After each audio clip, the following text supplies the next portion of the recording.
Hola, ¿qué tal? Buenas noches. ¿Cómo están? ¿Nos estamos cuidando? Bueno, el gobierno ha dicho, el gobierno provincial, que no está claro si ya pasó lo peor. Puede venir todavía. Eso va a depender muchísimo de nosotros.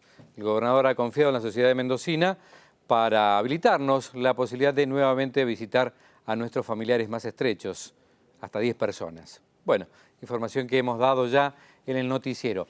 Hoy vamos a tener un especialista, es asesor del presidente de la Nación en materia de salud, así que será muy interesante conversar con él. Y un ratito también vamos a estar con Andrés Gabrieli para, bueno, cambiar algunas impresiones acerca de la realidad nacional y local. Les propongo ahora ver el cielo y el infierno de la semana, secciones clásicas de Séptimo Día.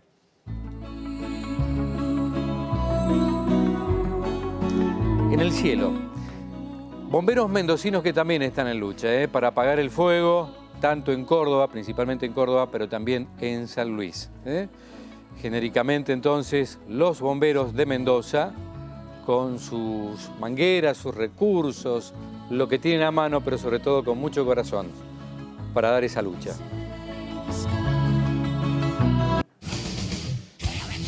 Y el infierno de la semana. También ese trabajo, ese esfuerzo de todo el año que muchas veces se va simplemente con una nevada, que es lo que ha pasado los últimos días. Hace un par de días hubo nevadas muy fuertes en muchos sectores del territorio provincial. Ha habido una lucha activa también contra las heladas, pero bueno, la naturaleza realmente se impone a veces y se ha llevado unos cuantos cultivos. Hoy ha sido récord de casos de contagios en el país.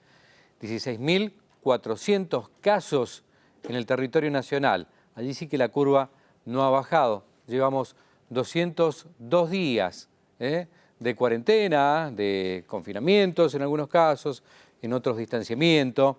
Hay lugares con mayores aperturas y otros no. En instantes vamos a conversar con Luis Cámara. Es el doctor, asesor del Ministerio de Salud, para asesorar precisamente las políticas públicas al presidente, sobre todo en la lucha contra la pandemia. Luis Cámara, ¿cómo le va? Buenas noches. Buenas noches, ¿qué tal? Bueno, muchas gracias por atendernos. Me llamaba la atención este caso que nos lleva a ser el sexto en el ranking mundial de cantidad de casos positivos de COVID-19 la República Argentina. ¿Qué reflexión se puede hacer en este día? Hay mucho para conversar, pero me gustaría escucharlo en principio sobre su reflexión. Bueno, a priori los números no son para nada agradables, eso es fácil de ver y lo que más duele es el número de fallecidos, que realmente está por fuera de una proyección que nosotros habíamos tenido en función de proyecciones internacionales y algunas nacionales, y lamentablemente algo que solamente creíamos que iba a quedar hasta hace relativamente poco, en nada más que en el AMBA y un poco en las provincias, ahora ha pasado a las provincias, algunas de ellas con situaciones muy difíciles, ustedes particularmente, bueno, la última semana un cierto alivio, pero con situaciones sumamente difíciles en el interior, a tal punto que el interior, digamos, tiene ya un 30%, un 20% más de casos de lo que es el histórico problema que ocurrió acá en el AMBA, ¿no?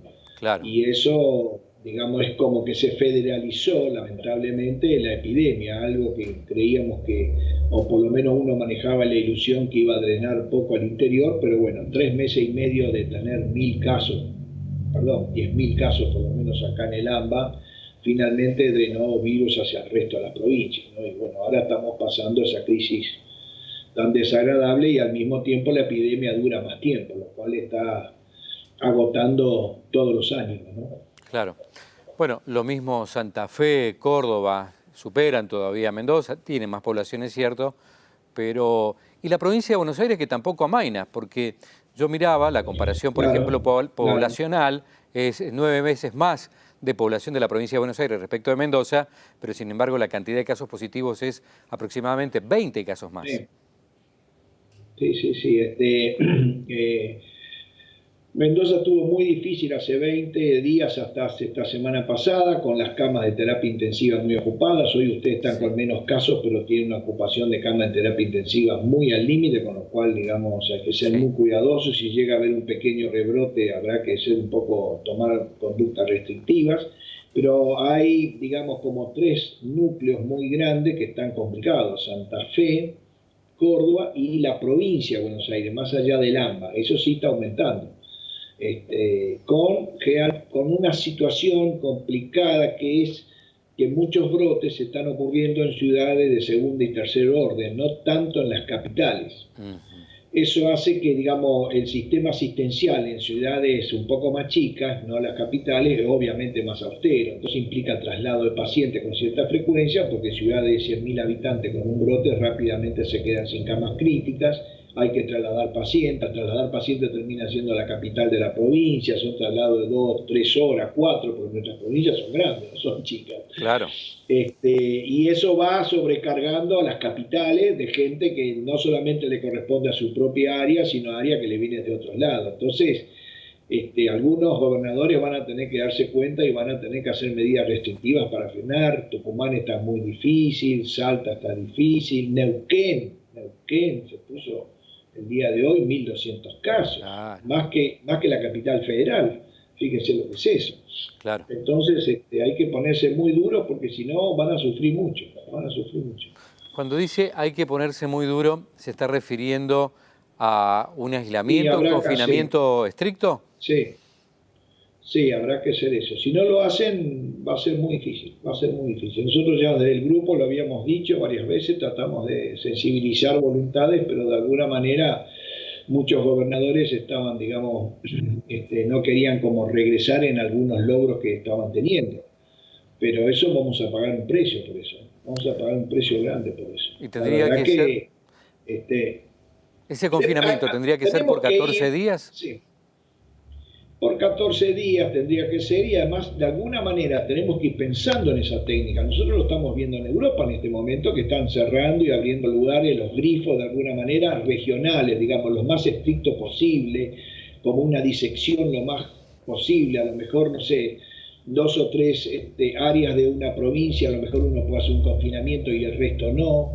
Pero hay que ir pensando en esas estrategias para no generar, digamos, cierres globales de toda una provincia, pero sí ir pensando en esa situación, sobre todo cuando hay mucha aceleración de casos. No es en este momento, te diría, la situación de Mendoza, sí, a lo mejor 20 días atrás sí, pero no en este momento. Pero ustedes sí tienen un problema, que la acumulación de casos genera que hoy tengan muchos pacientes en terapia intensiva, y eso sí puede ser un problema si llegan a tener un brote. Claro. Pero por ejemplo, en las dos provincias que te comenté previamente, Tucumán y Neuquén, están con un aceleramiento de casos impresionante. Sí, es impresionante realmente.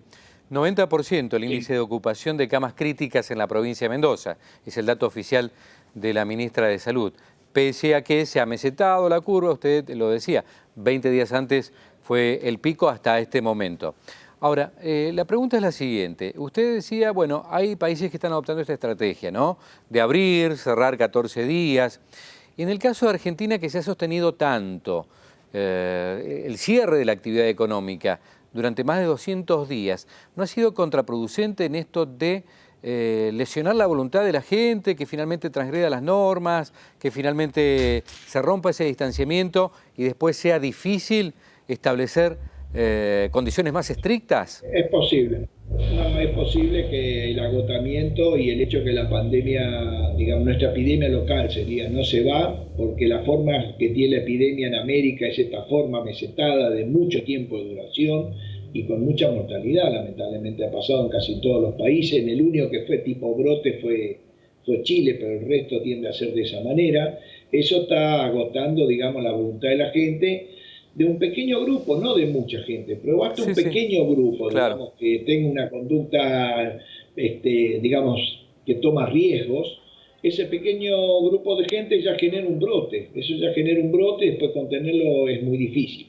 La actividad comercial hace bastante tiempo que está activa, y en las provincias han estado bastante activas, más allá que lo que ha pasado acá en el AMBA, que sí todavía hay mucha restricción para empleos públicos y algunos negocios que todavía no están abiertos, pero la mayoría de las provincias han estado muy bien hasta hace un mes y medio atrás, con lo cual, digamos, no tuvieron la misma cuarentena que la que hemos tenido y la que estamos todavía teniendo acá en la capital federal. Entonces, digamos, no les corresponde exactamente, los ánimos de un lado y el otro no son exactamente iguales. Por eso es que me parece que hay un margen para esas provincias que están con mucho aceleramiento de poder hacer algo digamos, medio drástico por poco tiempo, eso Claro, no cabe duda. claro, claro. Eso no cabe duda. No vamos a hablar de economía ahora, pero Sí. bueno, es el principal mercado económico nacional, justamente la zona metropolitana o específicamente la provincia de Buenos Aires, y eso nos ha afectado, sí, a todos. Pero eso es otra cuestión. Es lógico, ese es el tránsito comercial que hay que mantenerlo a rajatabla, eso sí que hay que mantenerlo a rajatabla. Doctor, ahora se está discutiendo el tema de regreso a clases. Por supuesto que lo presencial va a estar condicionado no a la vacuna, que se viene postergando, pero sí al índice epidemiológico, ¿no? Con 3 categorías, 3 niveles, alto riesgo, mediano, bajo. ¿Ustedes qué aconsejarían al respecto? Lo presencial, solamente para aquellos chicos que están al margen de la conexión, que están prácticamente fuera del sistema educativo, o podría hacerse más extensivo?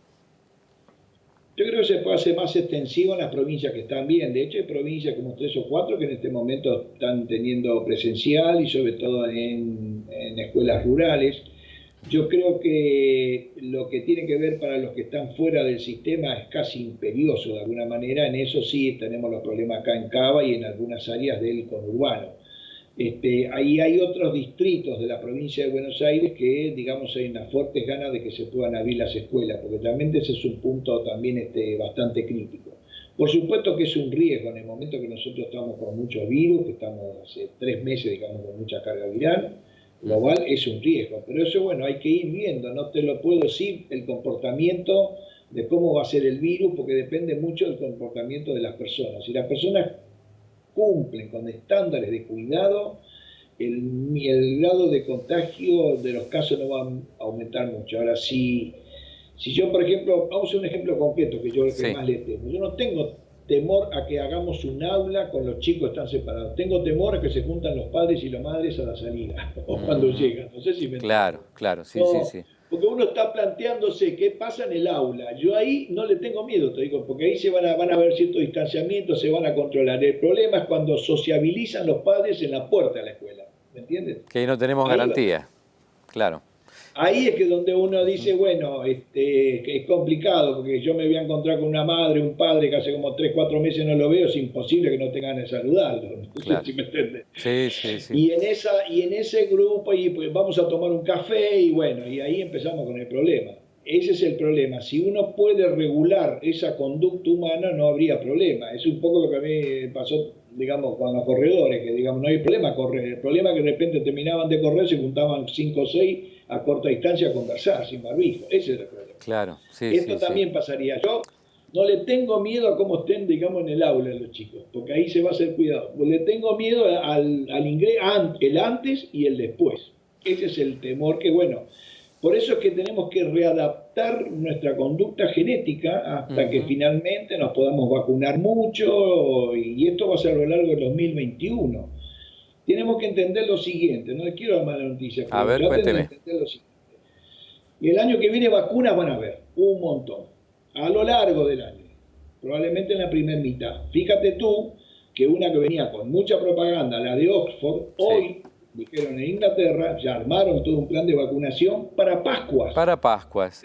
No, para Pascuas. Iba a estar en septiembre, octubre, ya pasó septiembre. Bueno, octubre está pasando. No, para Pascuas, sí. Son 6, creo que son 7 meses, wow. Imagínate, ¿no? Ellos son los dueños de la vacuna. Claro. ¿Cuándo llegará acá? Así que imagínate el resto. Wow. Y se vacunarán, teóricamente, la gente grandecita, lo que sería tipo para la gripe, los factores que tengan que ver con pacientes con otras enfermedades, y los agentes sanitarios, agentes de seguridad. Se vacunaría, te digo, un 20% de la población. El resto queda sin vacuna, ¿eh? Claro. Así que no es un... Digamos, acá en la Argentina, claro, acá en la Argentina, de hecho ya creo que Ginés hizo, digamos, una especie de precompra, por así decirlo, para 11 millones de dosis de no sé qué vacuna, ¿no? Pero, y los otros... Habían arrancado con la experiencia con Pfizer, ¿no? Estaban en fase 3 primero, claro, sí, fue lo primero. Eso está en marcha. Pero Bueno, las vacunas van a venir, eso yo estoy relativamente tranquilo. El problema es cuándo vienen y cómo vienen y a qué dinero vienen. Y después está que la otra noticia muy desagradable, que el virus no se va. Europa está rumbo a una segunda ola. Entonces vamos a tener que convivir mucho tiempo con el virus y el año que viene, te vuelvo a decir, se vacunaría un porcentaje de la población, que es la que más puede sufrir cuando se enferma, pero mucha gente va a quedar sin vacuna. Esa gente probablemente sean todas personas de menos de 60 años, y te digo que a partir de los 40, 45 años el virus no es tan inocente, no es tan inocente. No, claro, no sí, sí, sí. Yo tengo amigos míos médicos que han fallecido, amigos, y tengo dos muy enfermos de 55 años, entonces es duro el tema, no es una pavada. Claro. Entonces, sí o sí, aunque venga la vacuna, vamos a tener que seguir con conductas de aislamiento, de contacto, de aislamiento social, de mucho cuidado, de lavado de manos y uso de barbijo, pero a rajatabla. Está clarísimo. Sin dudar. Yo le agregaría que el Estado quizás tendría que poner más énfasis en campañas educativas, de conductas, con ejemplos como el que usted daba, en la puerta del colegio cuando vas a recibir a tu hijo, ese tipo de cosas. Y así toda una serie de ejemplos. Yo creo que tenemos que internalizarlos porque no será la vacuna lo que nos salve en definitiva, por lo menos en los próximos meses, no sé si años, pero sí la conducta social. Por ejemplo, hay ejemplos, ¿no? Con esto cerramos. En Australia, me decía, no tienen en este momento ningún tipo de restricción, salvo en alguna ciudad, pero en la mayoría de la isla no hay restricciones, pero sí hay conductas. Así que habrá que trabajar mucho eso. Doctor, muchísimo. No cabe duda. Está bien, un pequeño detalle. Fíjate que el que más está sabiendo de mi óptica del tema es Bill Gates. Dice que los países pobres van a terminar con la pandemia recién a fines del 2022. Así que imagínate, hay que prepararse. Claro. Muy bien, ha sido muy importante para nosotros este encuentro. Muchas gracias y quizás nos volvamos a comunicar pronto. Bueno, gracias a ustedes por llamar. Gracias, a la doctor. gente ahí de la Universidad de Cuyo. Muchos saludos. Bueno, muchas gracias, muchas gracias. El doctor Luis Cámara, es uno de los asesores presidenciales. Vamos al zoológico, enseguida hablamos con Andrés Gabrieli.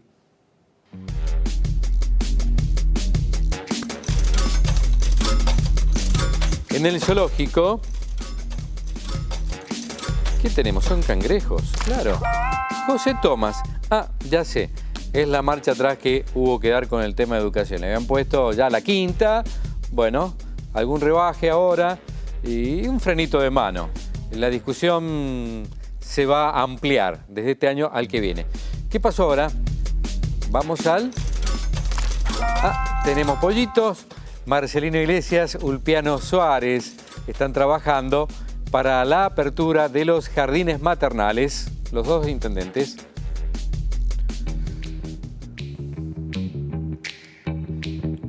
Peces. Me lleva al agua, claro que sí. Sergio Marinelli, superintendente general de irrigación. Primero vimos mucha nieve, nos entusiasmamos hasta julio. Después prácticamente no nevó y vamos a tener un año de poca agua otra vez en Mendoza. A cuidarla.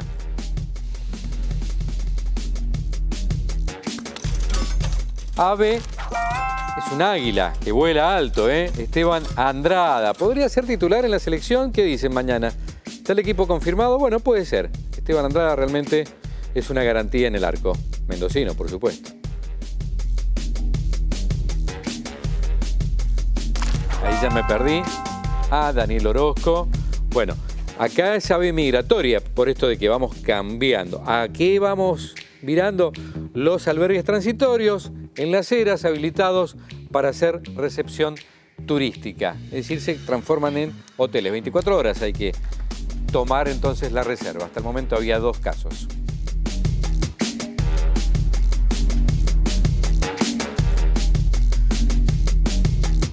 ...604 nuevos contagiados en Mendoza. 604 casos positivos de COVID y hay 9 víctimas fatales. El resultado del día. Seguimos entonces con la meseta. Esto no significa que sea una buena noticia. Digo, estamos en problemas. La curva no es exponencial hacia arriba, pero tenemos que cuidarnos y mucho. Está Andrés Gabrieli. ¿Cómo estás, Andrés? Buenas noches. Hola, Carlos. Buenas noches. ¿Cómo andás? Bien, muy bien, Andrés. Bueno, estábamos repasando recién con el doctor la situación epidemiológica. 202 días llevamos, ¿no? Con esta estrategia que me parece que ya el gobierno está empezando a cambiarla. Hablo del gobierno nacional. Muy buena nota con el doctor. Lo que me llama la atención es que él en un momento dice, están dando la cifra en el país, dice hay que ser más estrictos que nunca porque si no la vamos a pagar caro. Y Mendoza está abriéndose este fin de semana más que cerrándose, Carlos, ¿no? Claro, el dato que daba Cámara, pero también lo dio el gobernador, es que hace 20 días fue el peor momento de pico y después se ha mesetado un poquitito más abajo de ese pico. Veremos cómo sigue todo esto, también hay gran incertidumbre a futuro, va a depender muchísimo de cómo nos cuidemos, cómo nos comportemos con esta apertura que vamos a tener ahora. Sí, todo lo que dice el doctor es prudencia, como decís vos, incertidumbre, por lo mismo de la vacuna, son buenos datos lo que da el doctor, la vacuna va a estar recién para el año que viene, se va a ir vacunando de a poco, así que van a quedar vastas zonas de la población sin vacunar, así que los protocolos habrá que seguir siendo medianamente estrictos, como decías vos, en materia de conducta social, que te diría casi todo el año que viene, ¿no? Todo el año que viene, porque no vamos a estar encerrados tanto tiempo, no se puede. Y volverán los chicos a las aulas en algún momento también. Ya no como lo están titulando ahora, porque no es que se abre ya la presencialidad. Es para ciertos casos, en ciertos barrios, ciertas escuelas y para ciertos chicos que están con problemas de conexión. Nada más. Pero el año que viene, en algún momento, va a haber actividad presencial.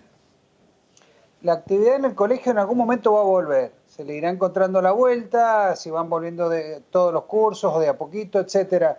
Eso creo que está más cerca de encontrarle la vuelta al protocolo.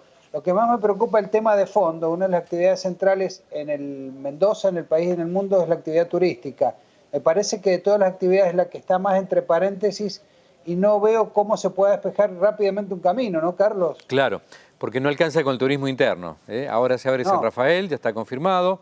Pidió el gobernador la apertura del aeropuerto, que haya vuelos de Mendoza, y esto va a llevar en algún momento, si necesitamos vuelos, no solo para cuestiones de negocios, entiendo que también tendrá que ser para el turismo, ¿no? Pero además, suponete que todos abriéramos de repente, hoy está todo abierto, vos vas a contar con la reticencia de la gente, hoy la gente tiene temor a moverse, a ver, acá cerca, imagínate a lugares, y nosotros somos un país remoto, y en este momento con muchos casos, no debemos estar en la mejor mira de los posibles y eventuales turistas. Creo que para que recuperemos la confianza y las ganas de la gente para venir acá, nos va a llevar un tiempo, hay que pensarlo de esa manera. Sí, hay muchos sectores que dependen de ese turismo internacional. Ahora, y seguimos con el tema turístico. En Chile se están preparando para el verano, Viña del Mar también, con la esperanza de que podamos viajar los mendocinos y de otros lugares. Vamos a ver si eso es posible. Claro, bueno, por eso, son expresiones de deseo. Se está preparando Chile, como se está preparando Mar del Plata y toda la costa atlántica nuestra, porque no les queda otra, como se están preparando también todo nuestro circuito turístico de montaña, pero bueno, nos estamos preparando porque hay que hacerlo, pero no sabemos con qué resultado, Carlos. Claro. Lo otro es, me parece que tiene que haber acuerdos hasta en esto, ¿no? Entre gobierno y oposición. Me parece que salió muy virulento Santiago Cafiero. Siempre el gobierno recibe críticas por muchas razones, hay veces que comete errores involuntarios, otras veces son, bueno, es su decisión, decisiones de Cristina o de quien fuere. Pero hoy lo vi muy virulento a Santiago Cafiero, ¿no? Sin tender puentes con la oposición. ¿Cuándo lo has visto en los últimos tiempos a Cafiero tranquilo y tendiendo puentes? Cafiero está como un boxeador en el centro del ring. Creo que está expresando un poco el mal humor del presidente también. Vos viste que cada vez que hace un discurso grita desgañitadamente como si estuviera en campaña. Me parece que Cafiero es el tester que explica el mal humor y un poco la desorientación que debe tener el presidente en este momento. Porque aparte, cuando vos afrontás todo el tiempo contra la oposición, es porque tenés pocas cosas que hacer y pocos anuncios buenos para decir, ¿no? Eso es todo un síntoma. Sí, yo tengo miedo que empiecen ese griterío también, pero hacia adentro del gobierno, porque eso le va a quitar mucha gobernabilidad, previsibilidad, justamente lo que hace falta ahora, confianza, ¿no? Para los factores económicos, lo hablábamos el otro día. Sí, adentro del gobierno que hay muchas tensiones internas, pero esos son más ruidos sordos.